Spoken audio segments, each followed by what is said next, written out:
Мына жаман деген Аскаракаев. Кумтөрдү ачып атканда 67% Кыргызстандыкы деп чечкен.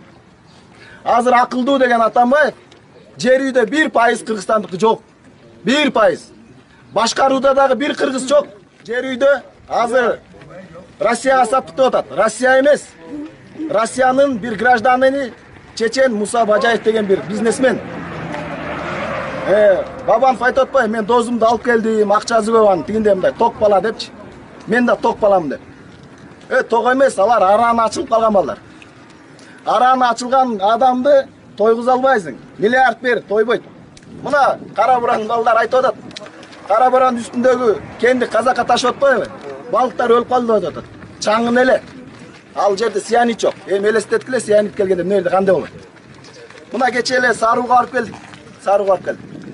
70 километр алыс экен. Кенчи.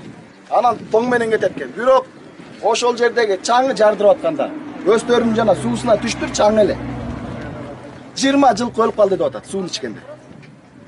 Бүгүнкү күндө жанагы майып жаш балдар төрөлүп атат.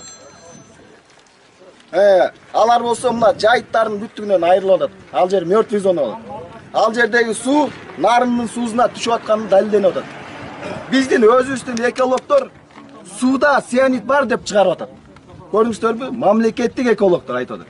Жанагы атайын сууду текшергендерчи. Сианит уже нарын суусуна кошулуп атат деп.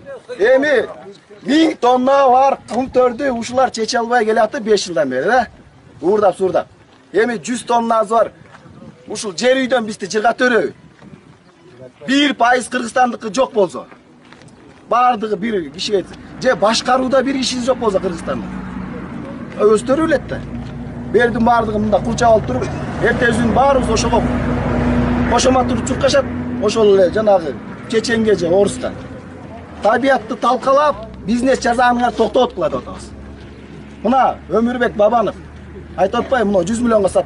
Өзү 300 миллион долларга Пенза, Россиянын Пенза деген областында цемент завод куруп атат. Эгер Талас элин жакшы көргөн болсо ошол заводду ушу Кара Бурага же Таласта куруп койбойт беле. Кыргыз алтын 111 миллион төлөгөн. 50 кылабыз деген. Ошол ут албай атат. Бунун конкурс жанагы жарыяланган конкурс. Өзү ачык эле коррупция. Бири школьник балага деле көрсөтсөң дайым болуп тур да. Мамлекеттик ишкана 111 миллион берип атса, Россиялык бир чечен 100 миллион берип утуп кетип атат. Бул эмне деген шындык?